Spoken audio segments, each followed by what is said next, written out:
Hey guys, तो अभी कुछ दिनों पहले जो हमारे देश में घटना घटी है वो काफ़ी ज़्यादा दर्दनाक है। और उस दर्द से जो सेंटिमेंट जगह है इंडिया में, जो यूथ में, या फिर आप बात करो जो देशवासियों में एक सेंटिमेंट जगह है, वो काफ़ी ज़्यादा खतरनाक भी है और काफ़ी ज़्यादा अजीब भी है। जब मैं बात करूँ खतरनाक और अजीब की, तो इस पर तो मैं आगे वीडियो में बात करूँगा। लेकिन जो घटना घटी है वो दुखद है और सच में इसको जस्टिफाई नहीं किया जा सकता। मतलब कोई भी इंसान अगर इसको जस्टिफाई करने की कोशिश कर रहा है तो वो अपने आप से भी झूठ बोल रहा है और वो सिर्फ लोगों को बहका रहा है।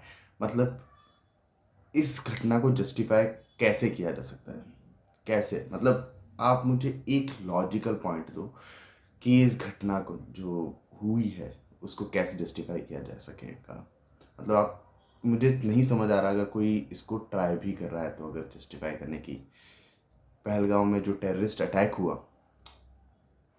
वो एक ऐसी घटना है जिसने पहली बार हिंदू मुस्लिम के डिवाइड को और ज़्यादा गहरा किया है। इससे पहले टेररिस्ट अटैक होते थे, बमबारी होती थी, गोलीबारी होती थी, हिंदू भी मरते थे, मुस्लिम भी मरते थे। अगर आप बात करो 26/11 की बात करो, 1992 बॉम्ब ब्लास्ट की बात करो, या फिर आप जितनी भी घटनाओं की बात करो, अगर आप पुलवामा अटैक की बात करो, उरी की बात करो, तो उसमें मिलिट्री ऑफिसर्स मारे गए थे, उसमें हिंदू भी थे, मुस्लिम भी थे। तो इससे पहले जितने भी अटैक्स होते थे वो किसी रिलीजन के अगेंस्ट नहीं होते थे, वो लोगों के अगेंस्ट होते थे, वो सरकार के अगेंस्ट होते थे, वो सिस्टम के अगेंस्ट होते थे। लेकिन ये जो घटना हुई है ये क्लियर क्लियर एक तो रिलीजन के अगेंस्ट था, दूसरा सिस्टम के अगेंस्ट था और इस देश के अगेंस्ट था। मतलब इतना अजीब जो हुई है घटना, मतलब आप सोच के देखो यार। मतलब मेरे पास वर्ड्स भी नहीं है और मुझे समझ भी नहीं आ रहा है कि इस चीज़ पे रिएक्ट कैसे किया जाए, क्योंकि दुख बहुत है लेकिन जो इमोशंस निकल रहे हैं वो, उस पर अपने आप का कंट्रोल भी चाहिए। क्योंकि जो इमोशंस निकल रहे हैं वो ये है कि भाई जिसने किया उसको मार दो या फिर उस पूरे देश को ख़त्म कर दो। लेकिन ये कहाँ पे जस्टिफाइड है? क्योंकि मेरा ऐसा मानना है कि हाँ, जिन लोगों ने काम किया है उनको सज़ा मिलनी चाहिए।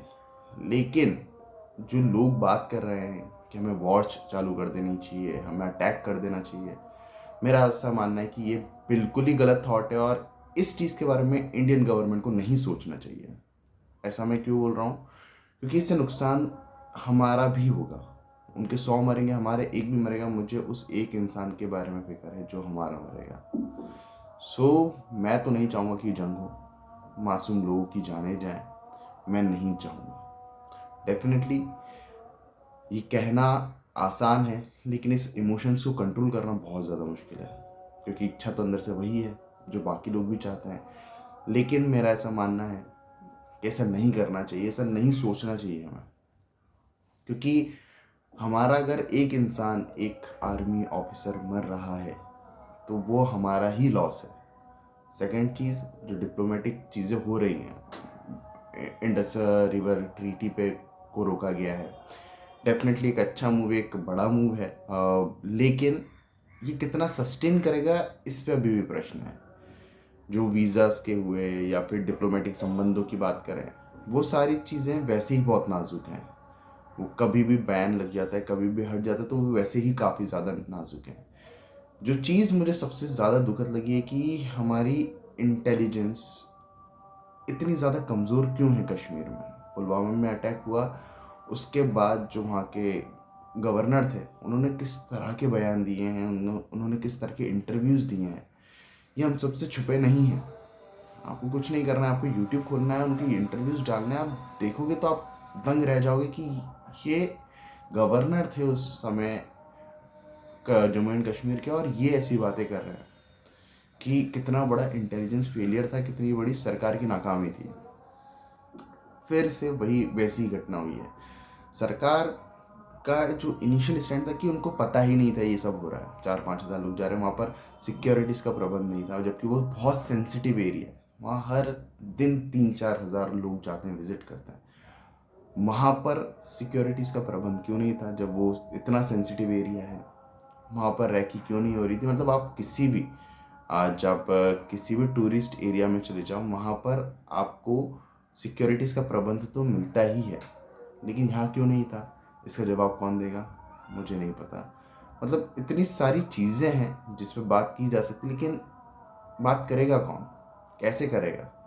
क्योंकि सरकार अभी सिर्फ हेडलाइंस को मैनेज कर रही है, और जब तक सिर्फ हेडलाइंस को मैनेज किया जाएगा, जो रियल इश्यूज हैं उन पर बात नहीं की जाएगी। मैं इस टफ सिचुएशन में सरकार के साथ हूँ। सरकार जो भी डिसीजन लेगी हमें उसका ही सपोर्ट करना चाहिए।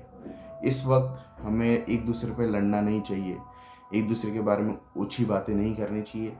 एक देश की तरह एकजुट खड़े होना चाहिए, और इस मुश्किल स्थिति में जो भी डिसीजन लिए जाए उसको बैक करना चाहिए।